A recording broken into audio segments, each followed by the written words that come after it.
for the worship leader for the time. So, good evening, everyone. Honored Mr. Carbono as the Buddhist Community Advisor, Ministry of Religion, Central Java Province. Honored Venerable Cittaguto Mahathera as the Head of Foreign Affairs at Indonesia Theravada Sangha Council. Honored Venerable Kemadiro Thera as the Head of Watugong Temple. Honored Reverend Mangkadawala Sumana Thero. Honored Reverend Malwane Sono Huhara Thero. Good evening, Namo Buddhaya. A very warm greeting to each and every one of you. Welcome to Buddhagaya Watugong Temple in Indonesia. My name is Heka and I will be the moderator for my talk tonight, and I will be accompanied by my friend Chaga as the translator for today's Dhamma talk. On behalf of the temple committee, we are really pleased to have Bante Citta, Bante Kema, and the Bantes from Sri Lanka into our temple. Actually, today is a very distinguished day since, as you can observe here, we have several monks in front of us who will be delivering several discussions about Buddhism. And as we have known that Buddhism has been approximately became one of the oldest teachings in the world, and it was rooted from Nepal and widely spread in the world to many parts of the world. And there have been many traditions in the world that melt with Buddhism.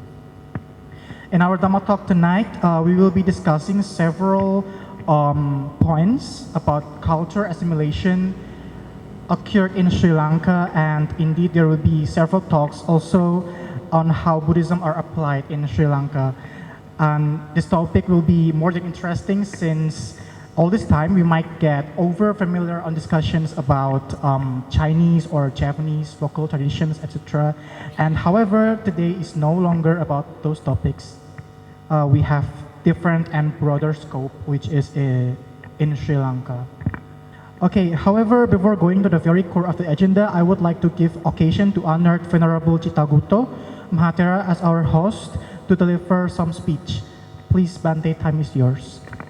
First of all, thank you very much for welcoming the guests from Sri Lanka, 3 of them. This is the first time meeting with me too. Saya tidak pernah kenal sebelumnya dengan mereka. Ini pertama kali ketemu nyambut di bandara kemarin dan ngantar kemari dan seterusnya sampai ITC.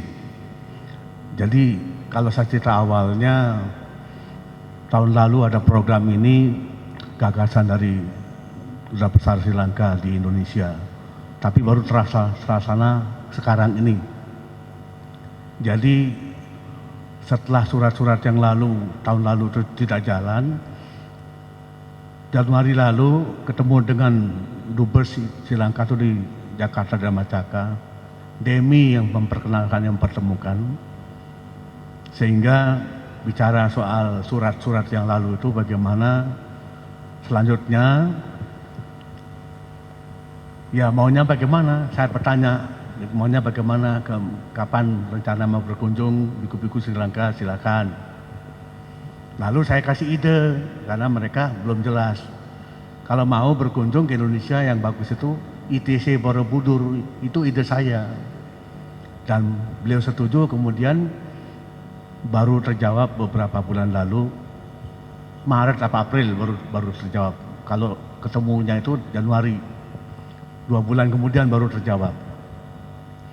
Jadi idenya akan ada kunjungan, akan ada realisasi dari rencana itu, kunjungan biku Sri Lanka ke Indonesia.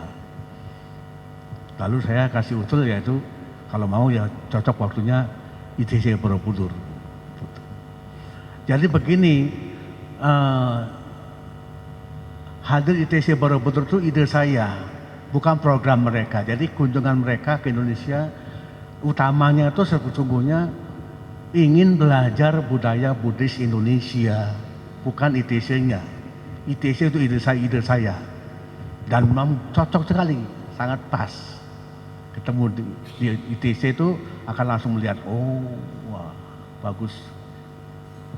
Nah jadi mereka ini, beliau-beliaunya ini, saya pun belum hafal namanya, jadi saya harus buka catatan. Tadi sudah disebutkan nomor 1 yang paling senior sebelah saya ini, Venerable Mangkadabala Sumanatero, umur 68 tahun, wasa kebikuan 48 wasa. Yang sebelah saya, Venerable Malwane Sonut Taratero, umur 47 tahun, wasa 25 wasa. Dan yang paling muda, Venerable Diwul Pelese Wimalananda Tero, umur 42 tahun, wasa 20 wasa.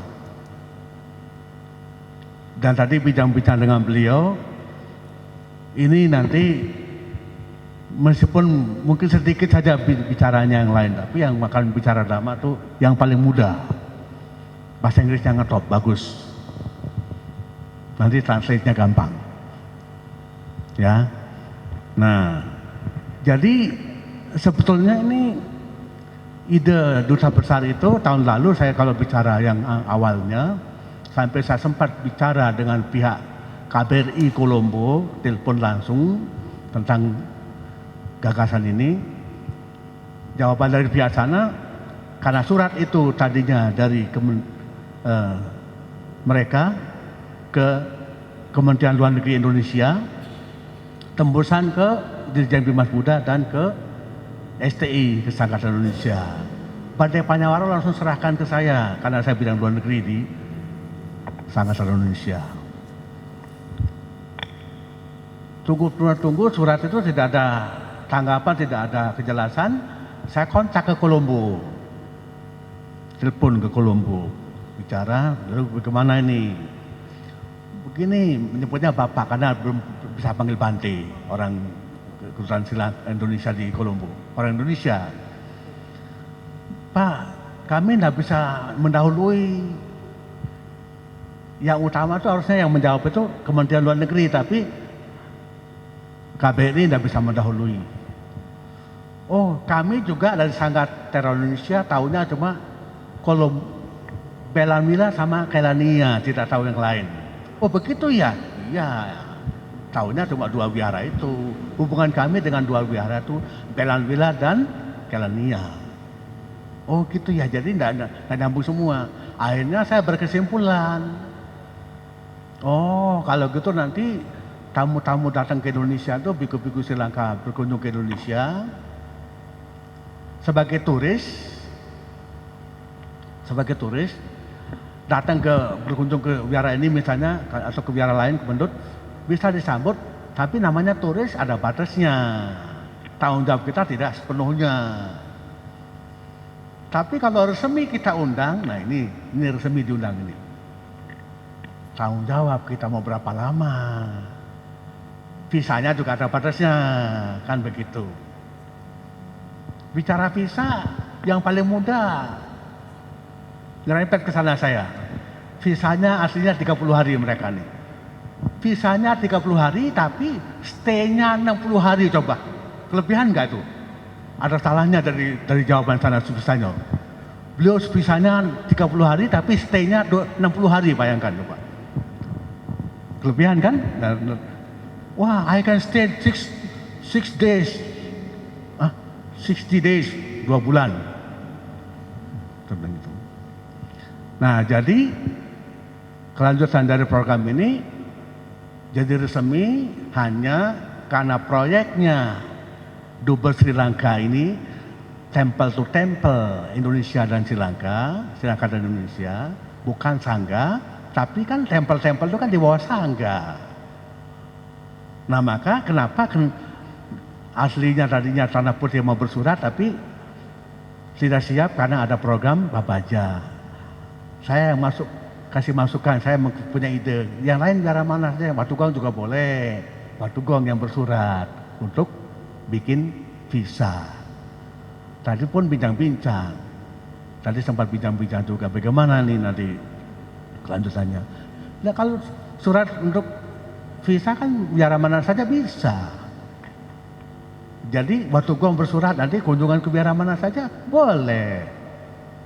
Jadi berjasa besar yang berjasa besar ya, Watugong nanti kalau akan datang mau bersurat lagi misalnya Sana Putih atau biara lain boleh. Nah jadi singkat cerita program ini karena mereka dengar Indonesia berkembang agama Buddha, taunya mereka itu Bante Narada pertama ke Indonesia dulu. Tapi seperti apa keadaannya dulu dengan sekarang? Ya tentu beda, sangat beda jauh, berbeda. Jadi mereka ini ingin tahu keadaan Buddhis di Indonesia sekarang. Maka begitu sampai lihat biara, kagum mereka, sangat kagum. Ya, nanti kalau cerita detail, caranya ini biara lain wah, akan luar biasa lagi. Seperti itu. Nah oleh sebab itu, sebagai pengantar tapi menjadi saya cerita sedikit lengkap jadinya, karena itu asal usulnya kedatangan beliau ini seperti itu. Ya, jadi ya sebagai bagian dari urusan luar negeri di Sangga Teror Indonesia saya turun tangan, ya. Tapi itu tadi bagian saya itu mengontrol dan mengkoordinir, apa istilahnya itu, jadi koordinator bukan pelaku utama. Nah, tapi di belakang layar, tapi sebenarnya utama tapi di belakang layar jadinya. Ya, oleh sebab itu nanti apa yang akan diharapkan dari beliau-beliau, ya besok juga ada waktunya cerita apa lebih lanjut. Beliau akan dengar cerita tentang Indonesia, ya seperti apa, tentu itu ya akan menjadi sangat baik. Kesan dari Kedutaan Besar Sri Lanka di Jakarta dua hari dan hari ini, wah luar biasa. Aduh, I'm very happy to see Sri Lankan monks and Indonesian monks stay together, meeting together. Mereka senang. Ya, oleh sebab itu, karena ini sambutan atau menyambut kedatangan beliau-beliau, ya meskipun tadi saya tidak lengkap menyebut satu persatu, memang waktunya juga tidak mungkin. Sekarang saya bakal sebut, mohon dari pihak terkait, terutama Bapak Pembimas Jawa Tengah untuk sedikit beberapa patah kata mengucapkan selamat datang atau apa kepada beliau-beliau. Bahasa Indonesia saja nanti ditranslate. Kalau yang saya punya nggak usah ditranslate untuk beliau ini nggak apa-apa. Ya, itu terima kasih dan semua yang hadir dan semoga kita semua berbahagia. Terima kasih. The next speech will be delivered by Mr. Carbono as the Buddhist community advisor. So, Mr. Carbono, time is yours. Yang mulia Bhikkhu Sangha, yang mulia para Bante dari Sri Lanka. Greetings to the monks from Sri Lanka. Yang mulia Bante Citakutu Mahatera, yang mulia Bante Kemadiro, dan hadirin semua, Bapak Ibu, selamat malam, Namo Buddhaya.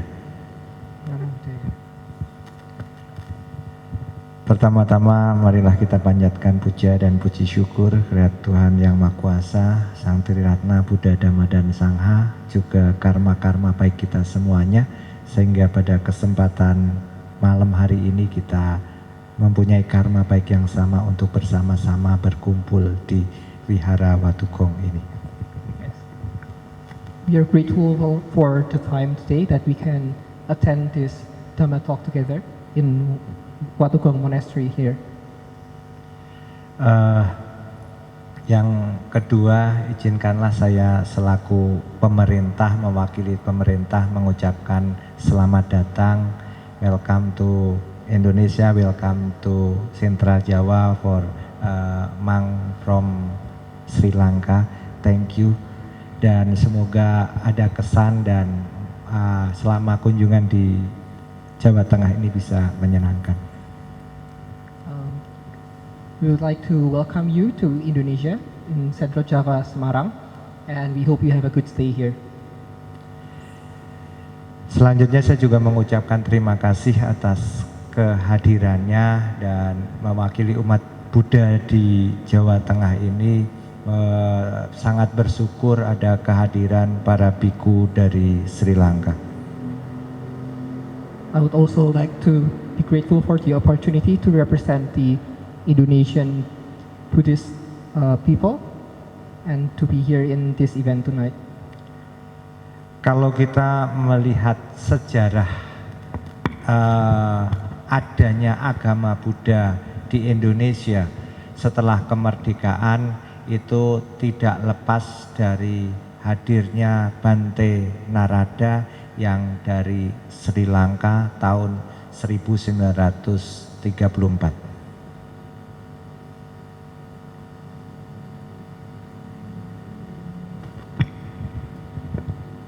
Looking at the history of Buddhism in Indonesia after our independence, it is accompanied by Bante Narada since 1934.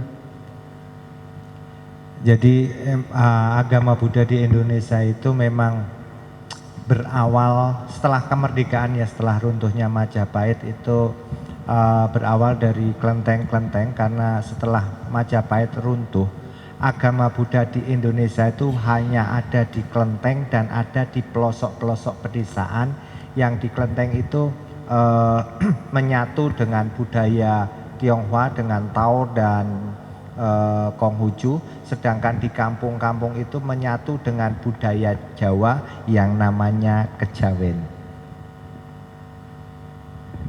So based on our history, after the fall of the Majapahit Empire, Buddhism in Indonesia have melted. Di kelenteng itu bergabung dengan Tao dan Konghucu.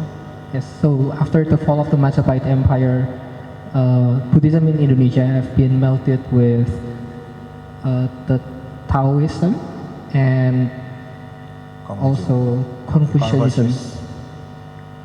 Dan yang di kampung itu bergabung dengan budaya Jawa yang namanya Kejawen. And in the rural areas in Indonesia, the culture of Buddhism have melted with the local culture called Kejawen. Jadi umat Buddha di di Indonesia itu biasanya dari orang-orang keturunan Tionghoa itu yang ada di kota-kota, dan yang di kampung-kampung itu orang-orang pribumi itu biasanya ada di pelosok-pelosok daerah. So you can see here in urban areas such as here, mostly Buddhist people consist of people of Chinese descent. However, in rural areas, they mostly consist of the local descent, of Indonesian descent.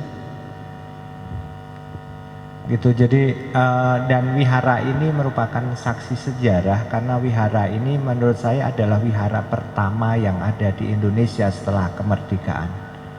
Yes. So this temple, this monastery is actually very, very historical, since this is the first monastery that has been built after the independence of Indonesia. Ini didirikan tahun 55. 10 tahun setelah Indonesia merdeka, dan pada waktu itu di Indonesia bahwa agama Buddha belum diakui menjadi sebagai salah satu agama. This monastery is built in 1955, after 10 years after the Indonesian Independence Day, which is in 1945. But however, before, Buddhism was not acknowledged as one of the religions of Indonesia.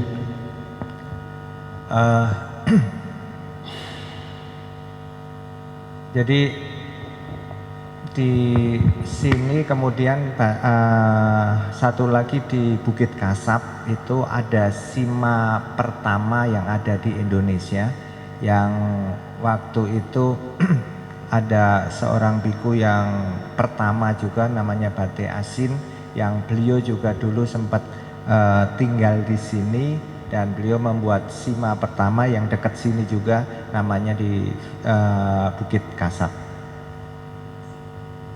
Sima di Bukit Kasab. Sima bilang sima tahu lah bahasa itu bahasa. So the first temples that is been built here is in here and nearby called in a place called Bukit Kasab. Iya, dekat-dekat sini dah. Gitu. Jadi saya rasa itu aja ya yang saya sampaikan. Yang jelas saya mengucapkan terima kasih dan selamat datang di Jawa Tengah, dan semoga kedatangan Yang Mulia Bante dari Sri Lanka ini nanti bisa menambah semangat umat Buddha di Jawa Tengah, karena jujur saja umat Buddha di Jawa Tengah ini populasinya semakin lama semakin menurun. Duluan, silakan. So we are very thankful of your of you coming here because Apa ya, bisa memberikan semangat kepada umat Buddha di Jawa Tengah, karena emang umat Buddha di Jawa Tengah ini dari hari ke hari jumlahnya semakin menurun. so we are thankful for you coming here to raise the Buddhist spirit in Central Java, since we are currently undergoing a decrease in Buddhist people. Yes. Ya, itu aja mungkin yang saya sampaikan. Terima kasih, selamat datang, dan Namo Buddhaya. Yeah, that's it from him. Agama Buddha itu apakah agama Buddha itu agama yang baik? Apakah agama Buddha itu agama yang menyenangkan? Kemudian kalau memang iya, kenapa agama Buddha di Indonesia itu dari tahun ke tahun populasinya semakin menurun? Itu yang pertama. Dan yang kedua, apa solusinya agar agama Buddha di Indonesia itu bisa berkembang? Kemudian yang kedua, di wihara ini yang saya tadi masuk pertama ke sini, di situ tuh ada simbol Paticca Samuppada ya, ada ayam, ada ular, ada babi. Nah di situ, oh ini wihara Paticca Samuppada. Ketika kita berbicara Paticca Samuppada kan itu lingkaran kehidupan. Ketika manusia itu meninggal, dia pasti akan terlahir kembali, atau winyananya pindah ke badan jasmani yang lain. Tapi kenapa di tradisi umat Buddha itu mesti ada peringatan cengbeng lah, ada peringatan 7 hari, 40 hari dan sebagainya. Itu fungsinya apa gitu? Saya rasa itulah ya dari saya untuk pemanasan. Mohon maaf, mudah-mudahan nyambung. Matur nuwun, makasih, thank you. So he has a few questions for you, like a couple of questions. So the first one is, Buddhism is a good religion, but is it actually? Because we have been experiencing a decrease in the number of followers here. That's the first question. I think you can answer that first. Sorry? Okay, so Buddhism is a good religion. However, we are experiencing a decrease in the number of Buddhist followers here. Can you comment on that? Sorry? Maybe how do we you can use the mic. How do you actually overcome the challenge in decreasing of the population in Buddhist followers in Indonesia? Namo Buddhaya. Namo Buddhaya. Respected our Venerable Sir, first of all, I would like to my sincere thanks go to Most Venerable Chittagutta, as well as abbot of this temple, Venerable Kema Dhiro, and our respected Venerable from Sri Lanka, as well as Ministry of Buddhist Affairs in Indonesia, and I think chairman of this society and other lay devotees. Actually, according to the minister explanation, I learned many things about Indonesian Buddhist culture. He mentioned about Buddhist background in Indonesia. As well, in his summary, Ministry pointed out how to propagate Buddhism in Indonesia contemporary society, right? Actually, I suppose this is good effort. You already start how to propagate, how to increase Buddhist population in this society, in this generation. As a result, I suppose that this effort is great effort, because considering our past experience, that one again, I suppose that re-established. Ministry pointed out in 1931, Sri Lankan Most Venerable Narada Thera came to Indonesia and started propagate Buddhism again. After that, period to period, some has been difference in Indonesian society. Again, I think start to develop Buddhist generation like this establishing society. The minister pointed out this temple as a first Theravada Buddhist monastery in this province, Samaran, as well as lot of devotees, Buddhist people gathered and discussed Dhamma talk. And I heard from the Mr. Chaga, in this temple start young Buddhist society. That is very good effort, because now we are all, that corner our senior elders, we are all now. But like this younger generation have to do many things, many activities. They have a lot of power, energy. Therefore, they can start many religious activities. We can start from our temple in this current situation. I think you can summary briefly.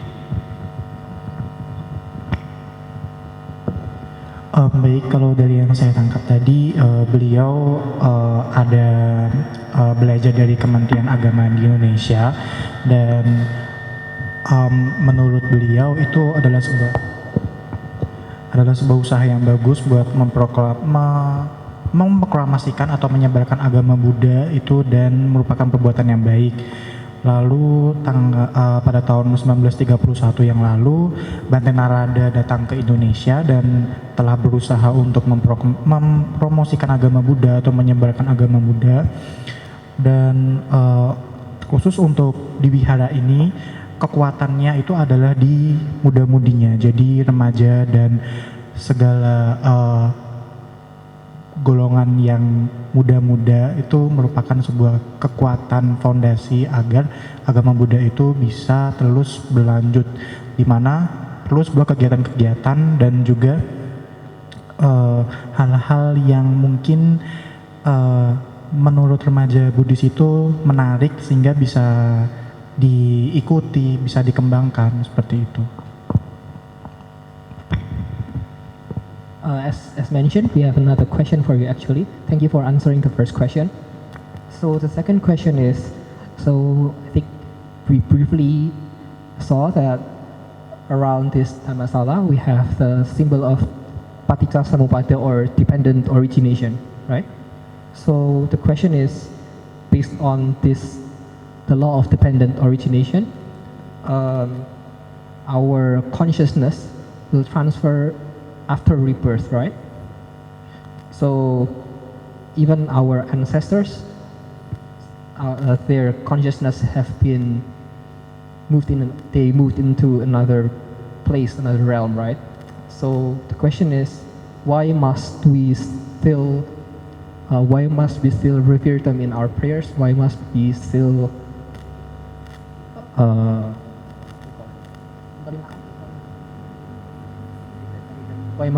perform patidana to our ancestors? Actually, it is very philosophical question. It is not simple question, very deep philosophical question.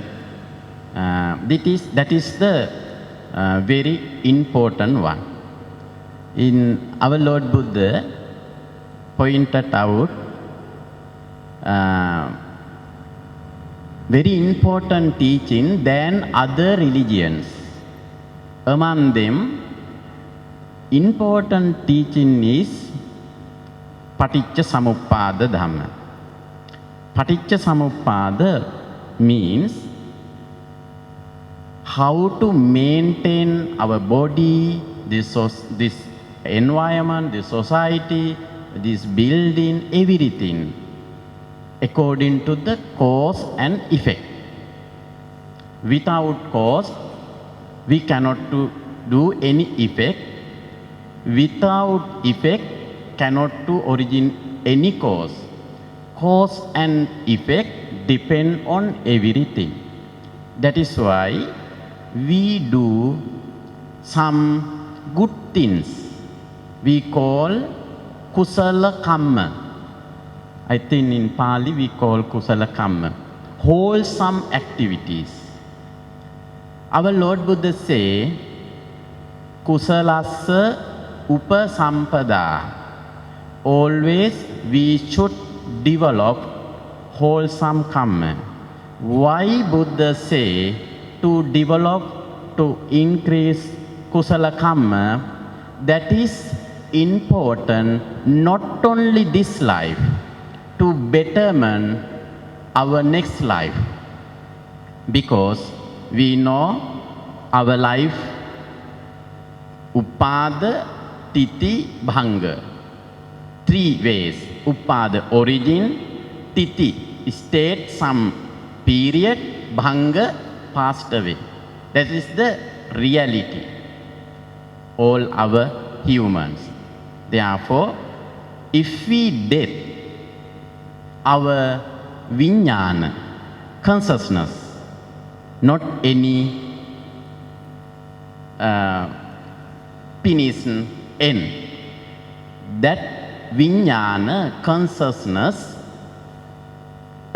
goes to our next life. In this life, if we do wholesome karma, good karma, that is effect to next life for our next birth, depending on our past wholesome karma. In this time, in this birth, if we do unwholesome, akusala karma, bad things, we cannot to accept our next life good rebirth. Exactly, next our rebirth may be depend on our bad karma. We cannot to accept good rebirth in after our death. Therefore, now also we are doing wholesome karma, good karma, because that our Lord Buddha say in first version, I think you know Dhammapada verse, Mano Pubbang Gama Dhamma. Every elements based on our consciousness. Therefore, if we do good karma, our next life become a good person. Good person means without worry, without any difficulties, any sorrows, we can rebirth according to our karma activities. If we do bad karma, we cannot to accept good rebirth in our life.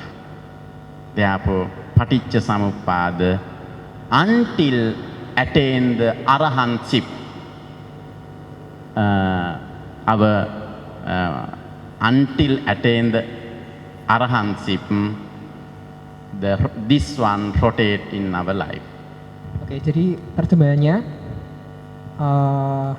ini bukan pertanyaan yang gampang, pertanyaan yang lebih filosofis dan dalam.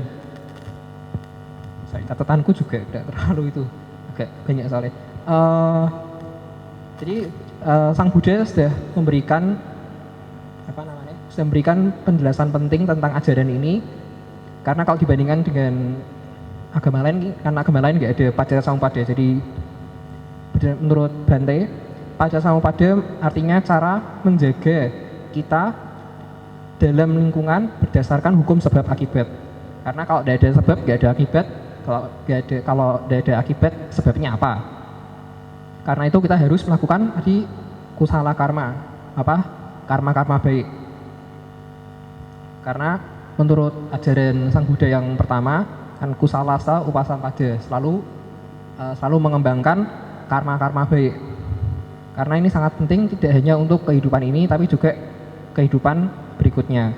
Karena kalau sesudah kita meninggal, kesadaran kita, winyana kita tidak selesai, tapi dia berlanjut ke kehidupan selanjutnya. Jadi kalau kita melakukan karma yang baik di kehidupan ini, maka itu akan berpengaruh pada kehidupan berikutnya. Juga kalau kita melakukan akusala karma buruk, itu juga akan menyebabkan kita tidak terlahir dengan baik. Jadi karena kelahiran kita tergantung oleh karma kita, maka kita harus menjaganya. Kalau kita melakukan karma yang baik, di kehidupan yang berikutnya kita akan terlahir dengan baik, yaitu kelahiran yang tanpa kesulitan dan tanpa kecemasan. Begitu juga dengan sebaliknya. Jadi kalau selama kita belum arahat, karma kita akan terus berlanjut ke kehidupan berikutnya.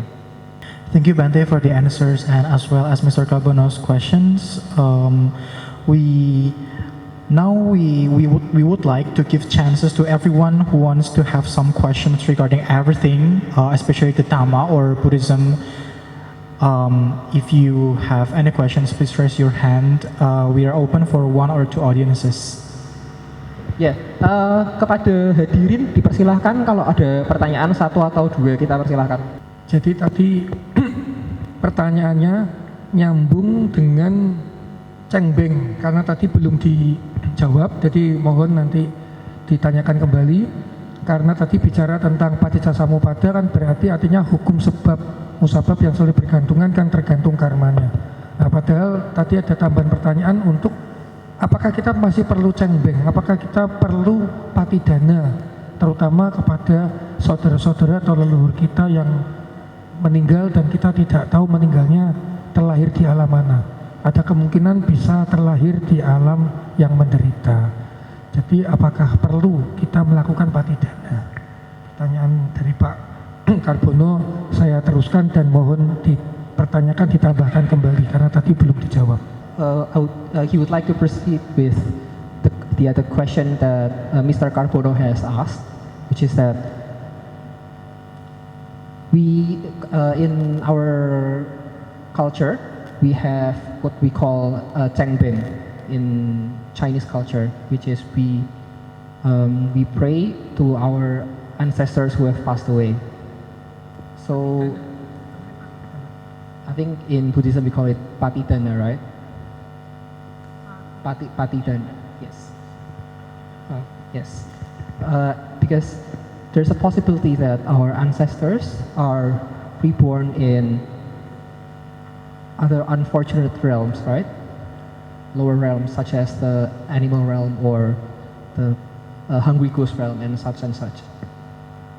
Do we still need to perform these patidana? That is the question.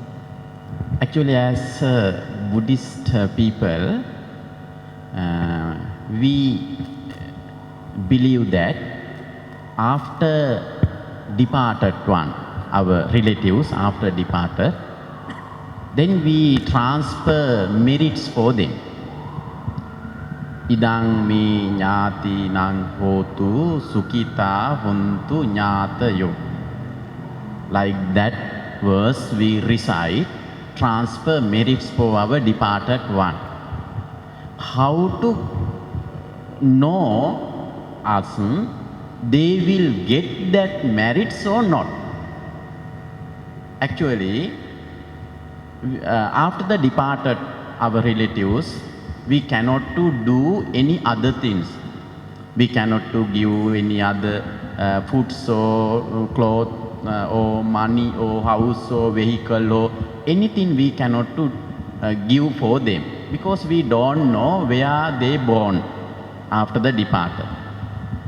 But according to the Buddha's teaching, after the departed them, if they birth any suitable as a being, as a suitable being, without we know in apaya, if someone after the departed they born in for apaya, no, the naraka, tirisang, tirachina, peta and asura. Any other for apaya, someone birth after the departed, they cannot to get any merits until rebirth in as a suitable person. That is why they have to live tirachana birth or asura birth or naraka and tirachana. They have to complete that birth. If we transfer merit, they cannot to get those merits. Therefore, actually in this life, our relatives do some good thing. They do not go to bad birth. They do not birth in tirachana birth. Sometime our relatives in this life, if they do not do wholesome karma, we cannot to say. If we transfer lot of merits, they cannot to accept. Therefore, in this life, our relatives also do some good things, wholesome kusala karma. After that, they do not birth in evil birth. If they birth evil birth, actually they cannot to get merits if we transfer. Therefore, that is why Lord Buddha say, in this life, we should do wholesome karma. That is depend on their activities. We call that life should be paradattupajivi. Paradattupajivi means he should suitable accept transfer. We transfer merit should be accept being. That being called as a paradattupajivi. It is meaning he not birth in bad life. In Tiro Kudda Sutra in Kuddaka Nikaya. Dan tim jawabnya, kan pertanyaannya kita harus, kenapa kita harus melakukan patidana? Ya. Karena patidana ini satu-satunya hal yang bisa kita lakukan kepada saudara-saudara kita yang sudah meninggal. Karena seperti yang Bante katakan, kita tidak bisa kasih pakaian, tidak bisa kasih makanan, tidak bisa kasih uang, tidak bisa kasih mobil, tidak bisa kasih kendaraan segala macam, karena mereka sudah di alam lain. Kita juga tidak tahu mereka ini gimana. Maka dari itu yang bisa kita lakukan hanyalah patidana. Karena di dalam kelahiran yang menderita itu, mereka tuh tidak bisa berbuat baik. Jadi di alam Asura, alam Tiracano, alam Peta, sama alam neraka itu mereka tidak bisa melakukan karma baik. Maka dari itu, jadi selama mereka di sana, mereka harus menyelesaikan itu dulu sebelum mereka bisa berbuat baik. Maka dari itu di kehidupan ini, menurut agama Buddha, kita bisa melakukan hal-hal baik untuk mereka, untuk makhluk-makhluk tersebut, untuk leluhur-leluhur kita. Nah, tapi juga bisa diartikan bahwa kita dalam kehidupan ini harus melakukan karma-karma baik agar kita terlahir di alam-alam yang lebih baik. Thank you, Bante, for the answers as well as the participant questions. So, is there anyone who wants to ask question? We still have one slot. Ya, kepada umat dipersilahkan kalau ada pertanyaan langsung aja. Sebelumnya, Namo Buddhaya Bante. Perkenalkan, nama saya Nur. Saya mau bertanya, kalau tadi kan sudah membahas tentang sekilas tentang agama Buddha. Nah, kalau pertanyaan saya ini tentang tradisi di Sri Lanka. Kalau di Indonesia itu kan banyak pemuda-pemudi itu ada satu organisasi namanya Patria, yaitu Pemuda-Pemudi Theravada Indonesia. Nah, itu organisasi tersebut biasanya melakukan suatu kegiatan-kegiatan yang berbaur dengan agama Buddha seperti itu. Nah, apakah di Sri Lanka itu juga ada organisasi tertentu untuk para pemuda-pemudinya? Dan di sana itu misalnya kalau ada organisasi khusus untuk pemuda-pemudi itu, kegiatannya seperti apa? Kemudian tradisi yang di sana itu apakah juga sama seperti yang ada di Indonesia? Misalnya ada kegiatan Waisak, Asada ataupun Magha Puja itu pemuda-pemudinya itu terlibat atau tidak seperti itu? Kalau di Indonesia kan terlibat. Nah, kalau di Sri Lanka sendiri itu tradisinya seperti apa? Demikian pertanyaan dari saya. Terima kasih. Okay, so I would like to translate her questions, right? So she was asking about the culture in Sri Lanka, about the Buddhist culture in Sri Lanka, because in Indonesia we have an organization of young people called Patria, and we do various activities there as Buddhist people to mingle with each other. And also, is there any kind of activities in Sri Lanka, like, because in here we have Vesak Day, we also celebrate Asada Day, we also celebrate Magha Puja, and in those various events, the young people they organize themselves to help in these kinds of events. So she would like to ask, is there anything like such in Sri Lanka? Why not? You can check internet also. It is very now our young generation always with Buddhism.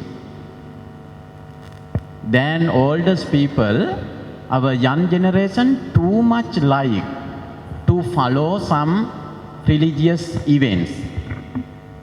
One, for example, Venerable Chittagutta very well know, our Lord Buddha's tooth relic procession we call candy procession. Candy procession is very decorated procession. That one lead by young generation. Not only boys and girls gather and do many activities. One. And Vesak Day, actually not only one day, normally we celebrate Vesak week, 7 days. 7 days, very religious activities. Decorated lantern, torana, danasala, pre of foods. Everything arranged by our young people. Very much like our young people, very much like donate foods others, free of charge. Those things arranged by young generation, especially for Visakha Puja, Vesak Day.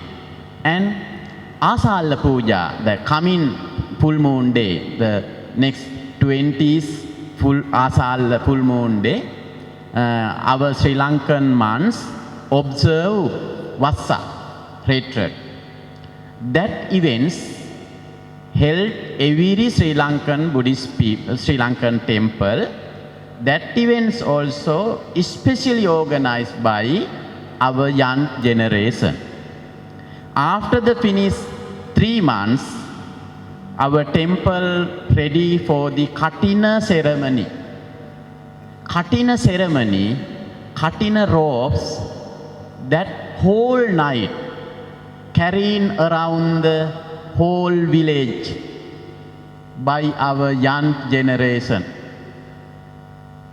And not only that, some special day, for example, I think you know, some the young generation celebrating 14 February, Valentine Day. But our Buddhist generation not going to celebrate Valentine Day. Our Buddhist young generation that day arrange some special Buddhist program, Dhamma talk program, sometime meditation program, like that activities. Actually, my idea, my opinion is, our Lord Buddha start this doctrine 35 years old. Lord Buddha's 35 years old, he start to preach Dhamma. That thing clearly understand by our young generation. Therefore, lot of activities we can see from Sri Lanka.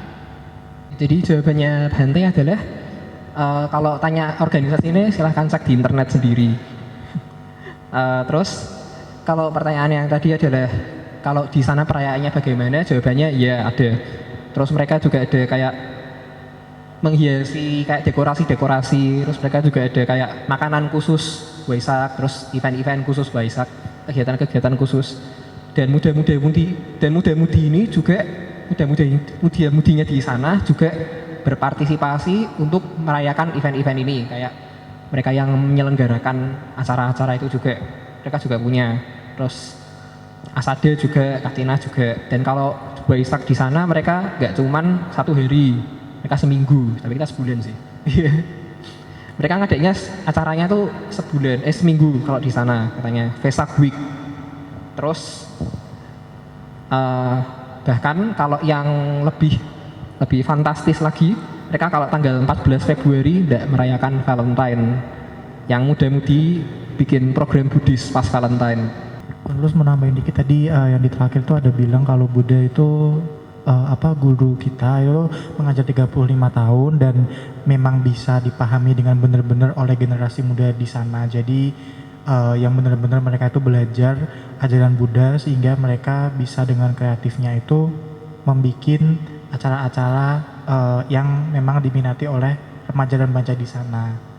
Kurang lebih kayak gitu.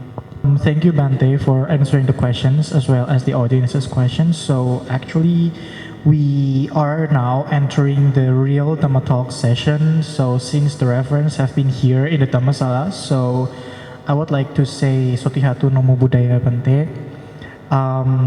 Actually it is such a good deed and blissful chance for me to meet all of you. And I'm really thankful for the chance. Actually, I have several questions related to the Buddhism in Sri Lanka. We, as Indonesian Buddhists, always have several ceremonies like Vesak Asada or Magha Puja, and we always wear this white T-shirt and black pants. And how about in Sri Lanka? Do they have special outfits they use there whenever they are holding a ceremonies, Buddhist ceremonies? It's kind of. Yes, brother, not any different. Same. Our Sri Lanka Sama aja. boys and girls all are come to temple wearing white dress. No any other dress. Because white dress mean purity. Ya. Jadi kalau yang muda-mudi sana juga pakainya baju warna putih-putih karena putih artinya kesucian.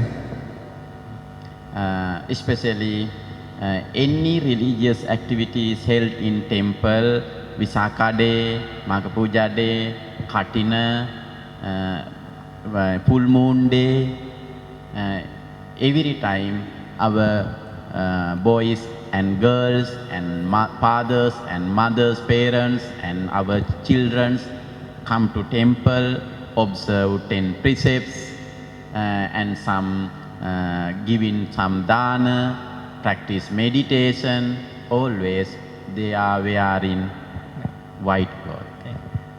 Jadi kurang lebih sama ya, kalau di Sri Lanka juga Waisak, Katina, Asada, Magha Puja pakai putih-putih.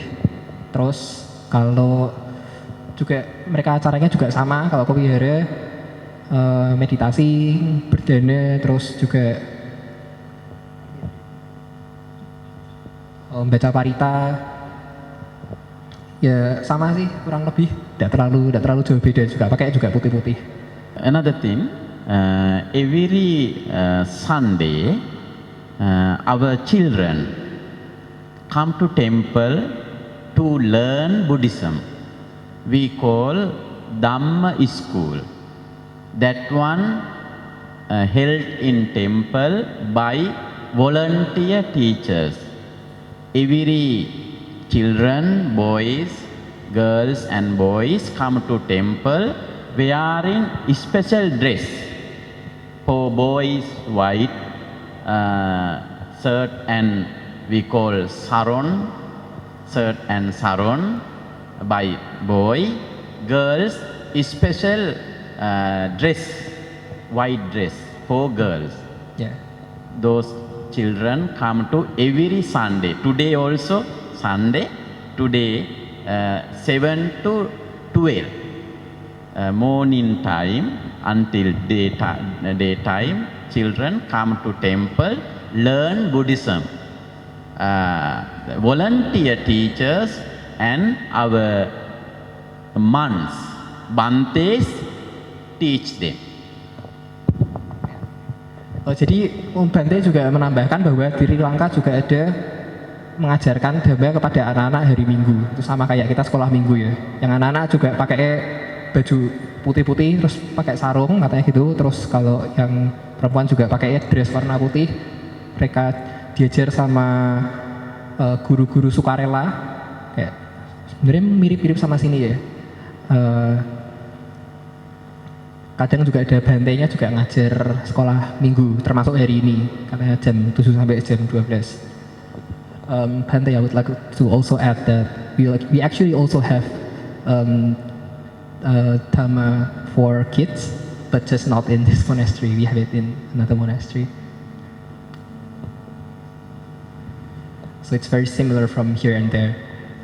Yes.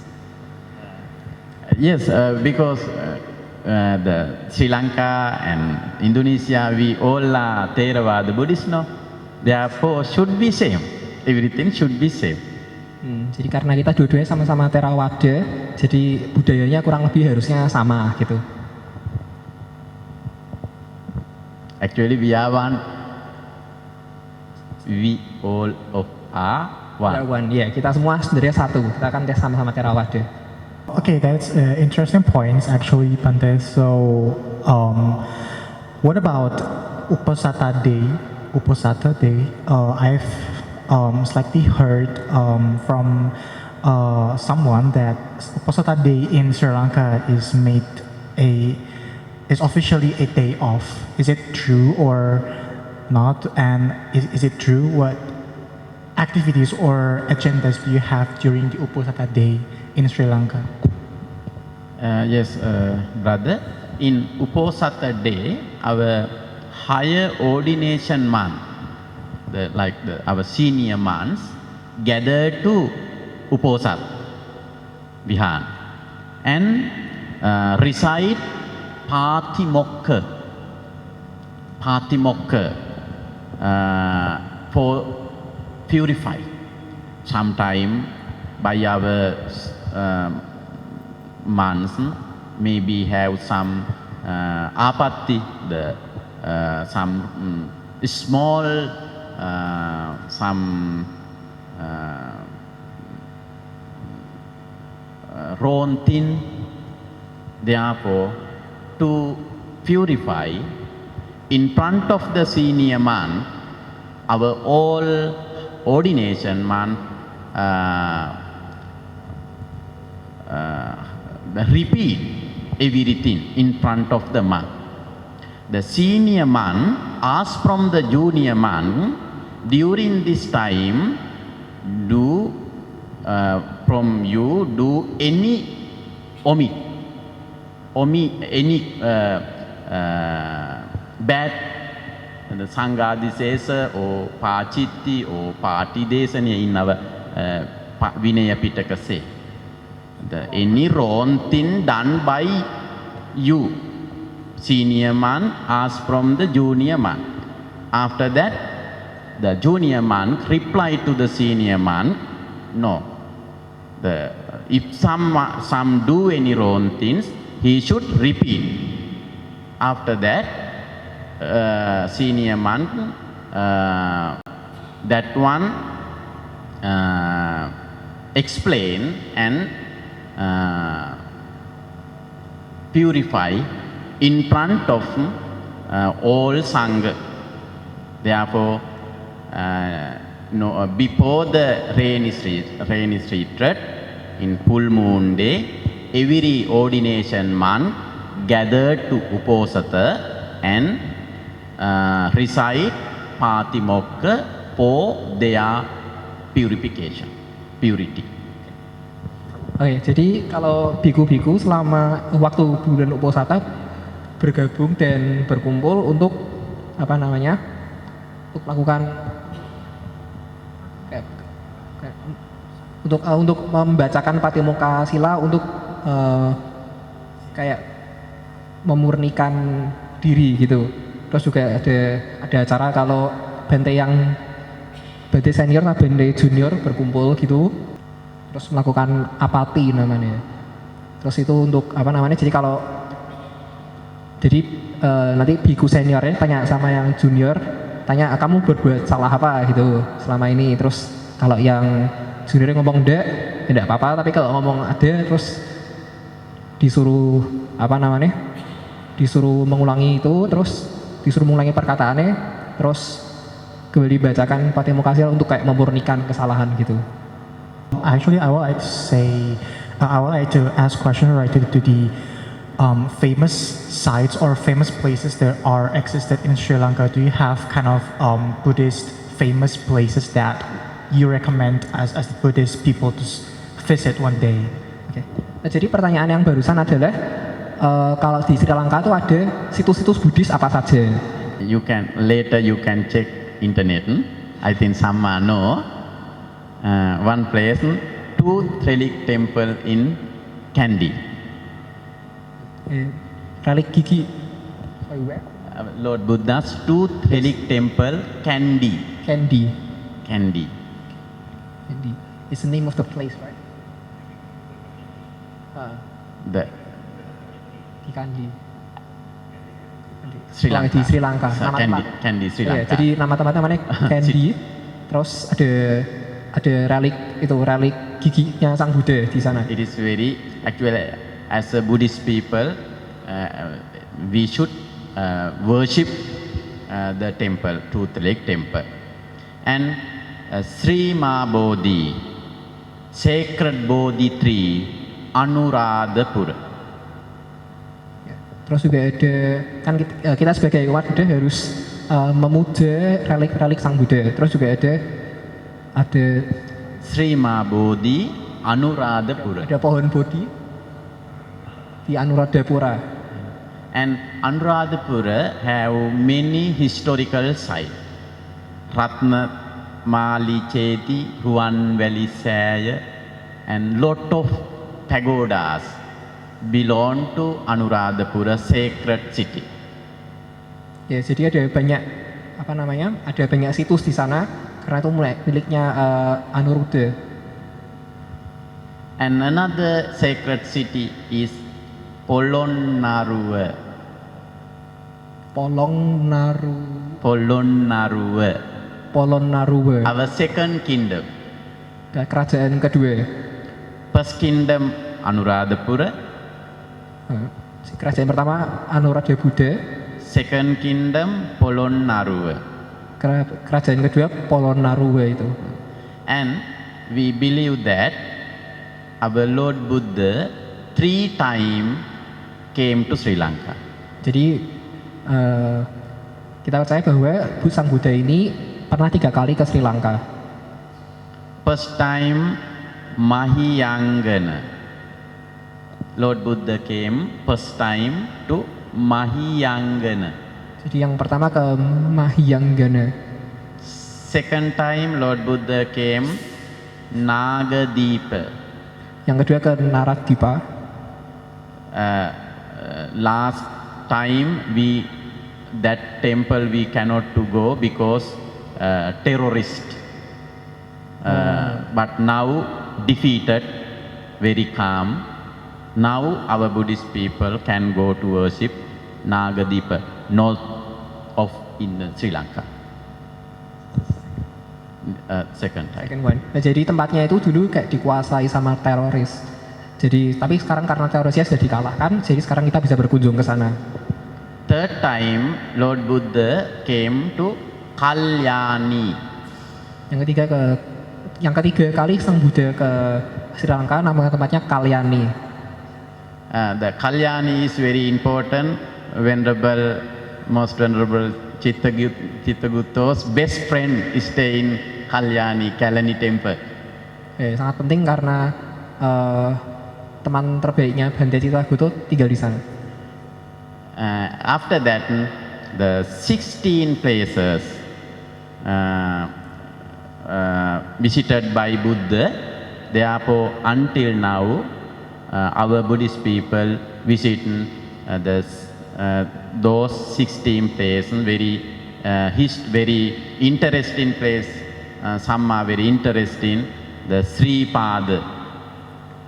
Ya, jadi ada banyak situs. Kalau orang-orang Buddhis di sana sering berkunjung jadi total ada 16 situs gitu. Terus yang paling penting Sri Pada, Buddha's footprint. Oh, terus ada Sri Pada juga. Buddha's footprint. Sejak kakinya Sang Buddha. If actually the Venerable and our Kema Dipo also now we are very close. After this program, our relationship is very strong. In future, Venerables, your devotee like to visit in historical site in Sri Lanka. Actually, the minister also very great person for us because in the government sites also very important. From Sri Lanka, we can arrange, we can help every places to visit for you. Ya, jadi katanya Bante kalau nanti setelah acara ini kita sudah mengembangkan relasi, jadi Bante kayak Bante Citaguto, Bante Kemadiro bisa diajak ke Sri Lanka juga. Orang-orang orang-orang dari kementerian juga boleh katanya nanti di arrange buat di sana, buat ke situs-situs yang tadi. I warmly invite all of you one day come to see my country. Ya. Bante ngomong, Bante mengundang kita semua sekali-sekali datang ke sana. You can see most venerable Narada Thera's temple too in Colombo. Ya, kita juga bisa mengunjungi tempatnya yang mulia Narada Thera juga di sana, wiharanya. Okay, thank you, Bande, for the answers. Because I've asked about some sites, now I would like to ask a little bit more about some residuals, like because we, Indonesia was known to be a Buddhist kingdom, so we used to have a Buddhist kingdom, a big Buddhist kingdom here, but it was defeated. It fell, and now we do not have that kind of thing anymore. So, how about in Sri Lanka? Do you have a Buddhist kingdom, or something like that, or do you still have the residuals, or historical thing that the Buddhist kingdom in Sri Lanka left for Sri Lanka people? Do you have kind of that?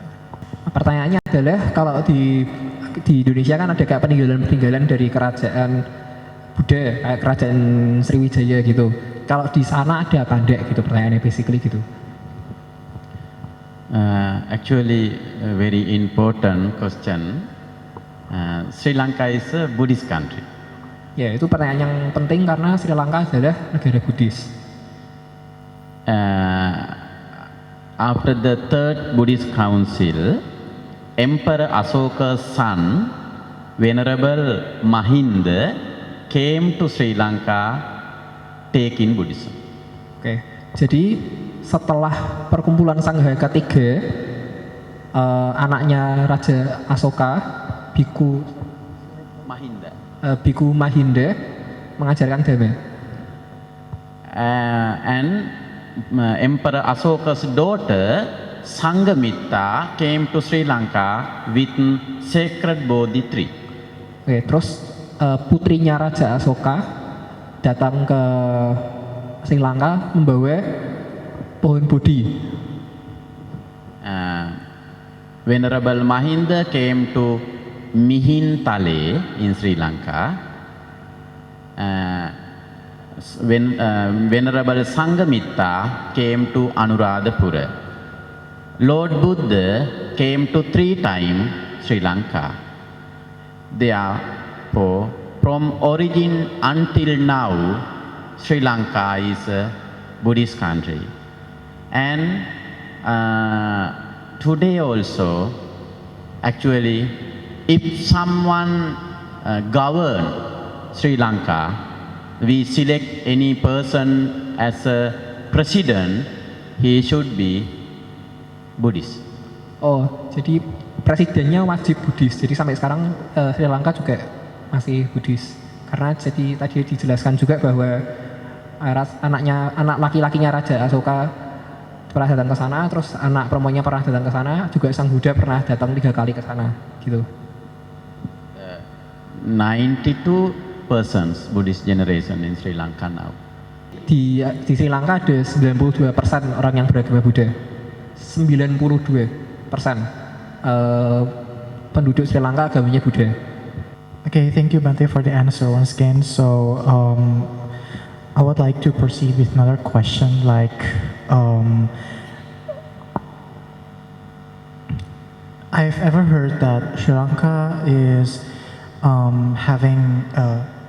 has ever had a crisis, and then I've ever heard also in the newspaper that Sri Lanka people are having crisis, And my question is that how do the people in Sri Lanka, especially the Buddhist people, improve or their efforts to overcome the crisis in Sri Lanka?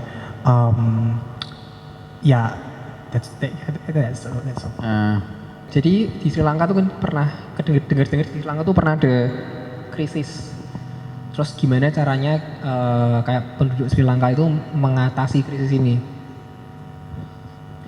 Yes, I mentioned that Sri Lanka is a Buddhist country.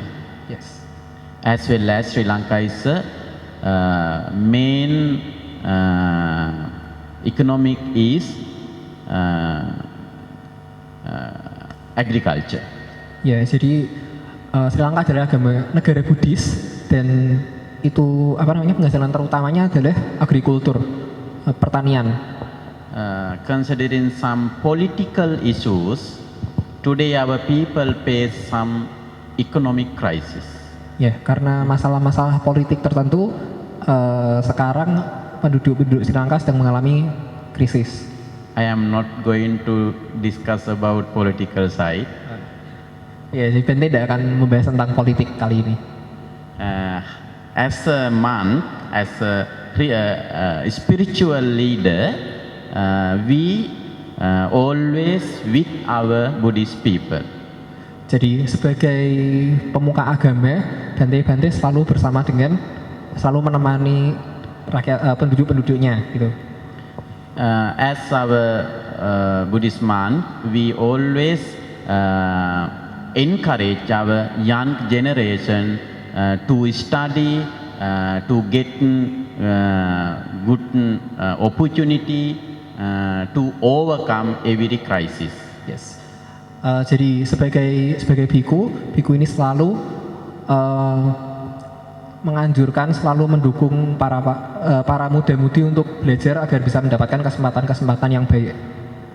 And present lot of young generation gather with temple. Jadi banyak muda-mudi berkumpul di wihara. In Sri Lanka face big problem in pandemic, COVID pandemic situation. Jadi Sri Lanka mengalami banyak masalah saat COVID waktu pandemi. But our Buddhist leaders, monk, protect our people. However, taking care those people in the temple.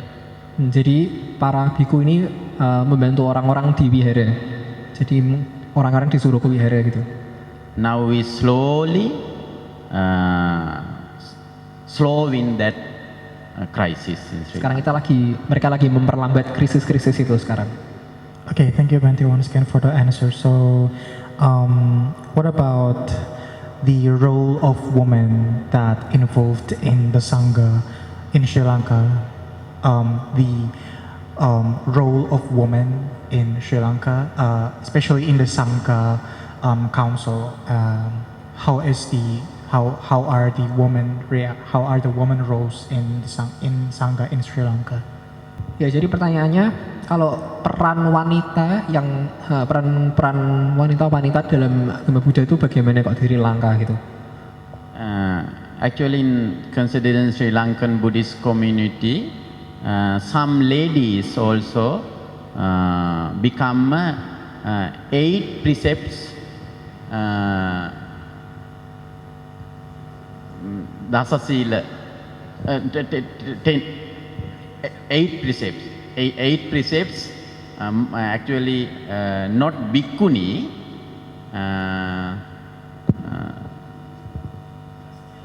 Dasasila mata. Atasila ni. Dasasila mata, not bhikkhuni in Sri Lanka. Ya, jadi kalau di Sri Lanka juga nggak ada bhikkhuni, tapi adanya itu yang 8 sila, atasila nih berarti ya. Kurang lebih gitu. Sedikit saya bantu tentang ini ya. Saya mengetahui juga prosesnya dan beberapa negara termasuk Indonesia mengalami hal yang sama. Sangha Bhikkhuni kan sudah tidak ada, sudah putus waktu itu di Sri Lanka. Di Sri Lanka putus karena harus menabiskan seorang perempuan jadi bhikkhuni kan harus ada 5. Kalau kurang nggak bisa, tinggal 4, nah habis, nggak bisa nabiskan lagi. Sampai sekarang tidak ada bhikkhuni, sama seperti Thailand, Myanmar, Indonesia pun alamiah sama. Jadi bhikkhuni sudah tidak ada. Nah, sekarang ada perempuan seperti yang beliau tadi ceritakan. Di Sri Lanka namanya Dasa Silamata. Di Myanmar namanya Sayale. Di Thailand namanya Meiji. Kita di sini namanya Artasilali. Sama itu mereka praktik Artasila, 8 sila, bukan 10 sila, bukan Samaneri, bukan bhikkhuni. Itu. Ya. Tapi Bante lu sekarang ada bhikkhuni, lain cerita tuh. Kita kalau bicara ke sana nggak nyambung karena ini tidak ada hubungan dengan Sangha Bhikkhuni. Seperti itu singkatnya. Terima kasih. Okay, thank you, Bante, for answering that. It's really clearly explained. And actually, for me, I have I have enough questions for today's Dhamma talk. Maybe from Mr. Wirya, do you have any questions to ask? Okay. Since the time is up for today's Dhamma talk, so I think we are reaching to we are almost reaching to the very final session of this Dhamma talk. But before I would like to thank Bante for delivering the speech for the Dhamma talk. It is really useful and insightful for us, and it's very stunning and well discussed. Also, we actually opening a Q&A session once again for those participants who want to ask questions for the last time. So if you have any questions, please raise your hand. Ya, kita buka satu sesi lagi pertanyaan buat hadirin. Ya, dipersilahkan kalau mau. Kami ingin mengetahui lebih lanjut mengenai tadi Bante Narada yang sempat membawa pohon bodhi ke Candi Borobudur juga, Bante. Mungkin bisa istilahnya apa ya? Bisa diceritakan, Bante. Maksudnya sejarahnya Bante Narada di Sri Lanka bagaimana? Mungkin pohon bodhinya diambil dari mana, bibitnya, gitu, Bante. Terima kasih, Bante. So he would like to inquire more about Venerable Bante Narada, because according to our history, he brought the sacred Bodhi tree seed to Indonesia, right? So he would like to inquire more about the history of that particular subject, think about where the Bodhi tree thing originates from. Actually, I suppose that the Venerable Narada Thera bring some, we thought from our history, Venerable Narada Thera brought to Indonesia the Bodhis, sacred Bodhi tree seeds, because sacred Bodhi tree brought to Sri Lanka by Venerable Sanghamitta, Emperor Asoka's daughter.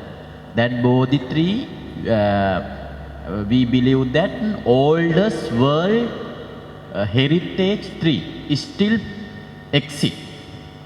And today also some seeds brought to some countries by our venerables to give as a donation. The Venerable Narada Thero may be that seeds bring from sacred Bodhi tree, the Sri Mahabodhi, Sri Mahabodhi in India. Anuradhapura. Anuradhapura. Oke, jadi yang dibawa sama Bante Narada itu dari Anuradhapura, yang jadi ada kayak Sri Mahabodhi yang di Anuradhapura itu. Nah, ini dia juga menjelaskan bahwa bibit-bibit pohon bodhi ini pertama kan dia juga dibawa oleh anak putrinya Raja Asoka, juga dibawa ke negara lain gitu untuk diberikan sebagai donasi. Terus juga dia juga menjelaskan bahwa sampai sekarang pun juga bibit-bibit bodhi ini masih diberikan sebagai donasi di tempat-tempat lain gitu. Actually, saya sampaikan sedikit tentang pohon bodi ya. Tadi sudah disampaikan beliau dari India dibawa ke Sri Lanka oleh Sanghamita. Nah sekarang yang bibit yang di Anuradhapura itu juga menyebar ke berbagai tempat di Sri Lanka. Yang sekarang salah satunya ada di Belangwila. Itu salah satunya. One sapling of body tree from Anuradhapura now still at Belangwila Temple One. Nah, jadi kira-kira mungkin itu Banjarnegara juga bawa dari sana ke Indonesia. Itu kira-kira kita nggak tahu persis, tapi kemungkinan itu yang terjadi. Banjarnegara ngambil dari pohon bodi yang ada di Anuradhapura bawa ke Indonesia, seperti itu. I want to ask something. Is still that Bodhi tree exist in Indonesia? Oke. Jadi Bante ini menanyakan yang si pohon bodi ini masih ada di Indonesia atau ada masih? Yeah, yes, it exists in Borobudur, and it's he said it's the grandson of the Mahabodhi.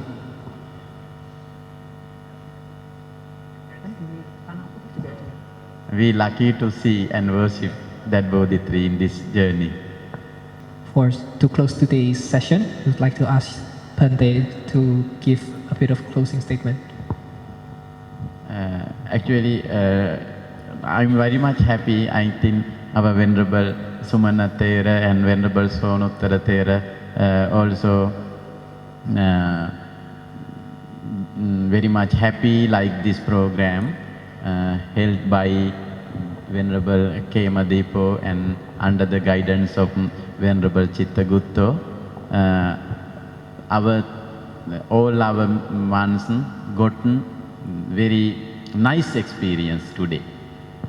Jadi Bante berterima kasih karena telah diselenggarakannya acara ini, telah di-host oleh Bante Kemadiro di bawah naungan, di bawah bimbingan Bante Chittagutto. Terus hari ini Bante sudah mengalami hal yang baik, mengalami pengalaman-pengalaman yang baik untuk hari ini. And I would like to inform one thing. If some monks in Indonesia or some lay persons would like to study in Sri Lanka, actually personally I can help because I am working Sri Lanka Buddhist University as a senior lecturer. Therefore I can help our monks and our lay persons to study their graduate or postgraduate from Sri Lanka about Buddhism. I would like to invite all our Buddhist people. Oke, jadi tambahan informasi dari Bante. Jadi Bante ini dosen senior di Universitas Buddhis di Sri Lanka. Jadi Bante ini mengajak, memberikan invitasi kepada kalau mungkin Bante-Bante di sini atau mungkin orang-orang umat-umat di sini, kalau ada yang mau belajar, Bante ini secara personal bisa membantu. Ya, saya tambahkan. Kalau dulu tahun 91 saya mulai mengawali studi di Sri Lanka karena kerjasamanya hubungan baik Bante Panyawaro dengan Bante Vimarasana yang sudah meninggal itu, Belangwila. Tapi berkelanjutan belakangan setelah saya ya ada Bante Santacito, kemudian yang paling belakang Medacito itu ya generasinya selanjutnya. Meninggal dunia lah beliau, sekarang tidak ada lagi, masih ada hubungan dengan Kelania. Kalau sekarang beliau membuka wacana seperti ini, kita akan sampaikan kepada Panyawaro. Bisa berlanjut seperti apa akan tergantung, kita tunggu senior kita Bante Panyawaro. Seperti itu. Baik sekali kalau bisa berlanjut seperti itu. Terima kasih.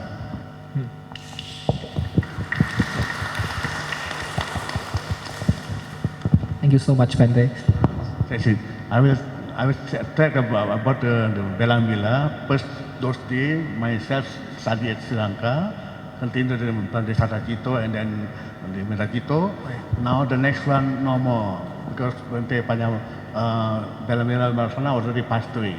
But still continue good friendship with Bante Panyamaru, Kerania. But you are now talking about such a thing, maybe continued. Thank you. Okay, thank you, Bante, for today's agenda. So we would like to proceed to the next agenda, which is the giving gifts or souvenirs from Bantes from Sri Lanka to Bante Kemadiro. So, Bante, the time and occasion are yours. Kita lanjut ke acara berikutnya. Jadi Bante dari Sri Lanka mau ngasih hadiah, mau ngasih souvenir buat Bante Kemadiro.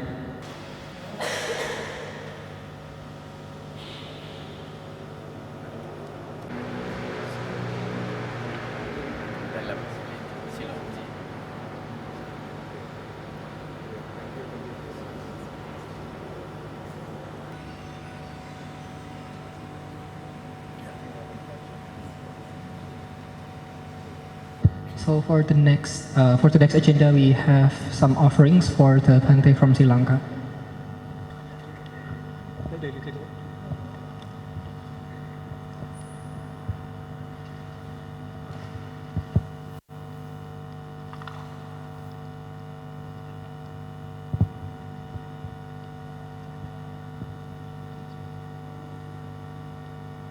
A blessing for all of you, for your better future, to prosperity and good health, successful day-to-day life. Yeah.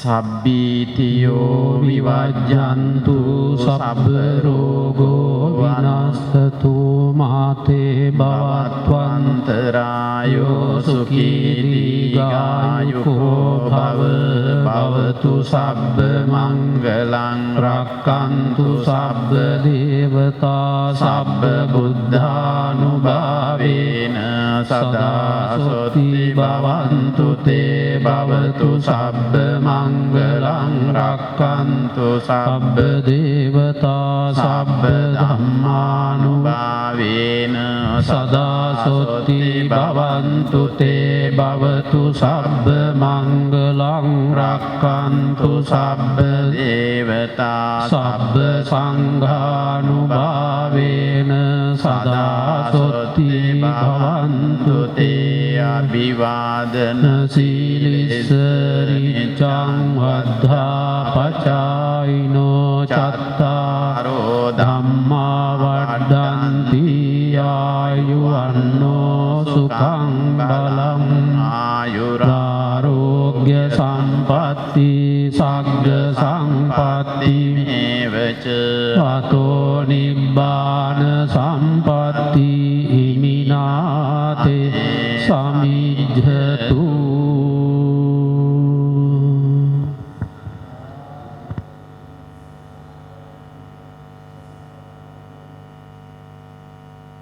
Ladies and gentlemen, we are reaching in the final session of the Dhamma talk. Me as the moderator and my friend Jaga as the translator would like to thank everyone, especially for Bante that has willingly attend this event, and for everyone who had paid respect to every sessions that we held, especially in participating in the Q&A session.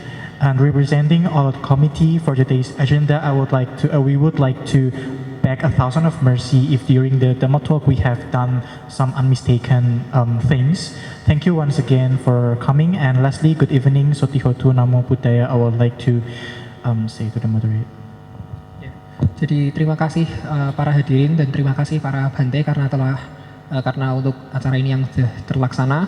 Kami berterima kasih atas kesempatan yang diberikan, dan kami mohon maaf apabila ada kesalahan-kesalahan yang terjadi selama acara ini. Terima kasih. Sotihotu Namo Buddhaya.